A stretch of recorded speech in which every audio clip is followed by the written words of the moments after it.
Case நம்ம காலையிலே நம்ம ஸ்பாட்டன்ஸோட ஜிம்மு கிளம்பியாச்சு. ஜிம்முக்கு போகிற வழியிலே இவங்க அலப்பறை தாங்க முடியல.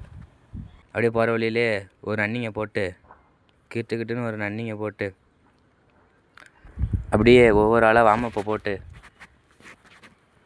கம்பியில் ஒரு ரெண்டு தொங்க போட்டு அடுத்து நம்ம டீம் பாய்ஸ்லாம் சேர்ந்து ஒரு பேச்சை போட்டு அப்படியே ஒர்க் அவுட் ஆரம்பித்தாச்சு காய்ஸ். ஒவ்வொரு ஆளாக ஒர்க் அவுட்டை மாற்றி போட்டோம். அப்படியே நானும் சபரியும் ஒரு வெயிட் லிஃப்டிங் பண்ணிவிட்டு இவங்க ஜிம்முக்கு வராங்களோ இல்லையோ அடிச்சுக்கிறாங்க மாற்றி. இங்கே பண்ணுற அலப்பறையை மட்டும் பாருங்கள், தாங்க முடில. அடுத்து வரும்போது இங்கே பாருங்கள், வெயிட்டே தூக்க முடில, மாட்டிக்கிட்டான் உள்ள. அவனை சொல்லி நிறுத்துங்களேன்டா.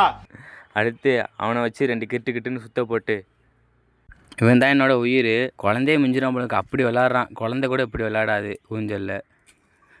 விளாட்றதுக்கே ஜிம்முக்கு வருவான் முக்கால்வாசி.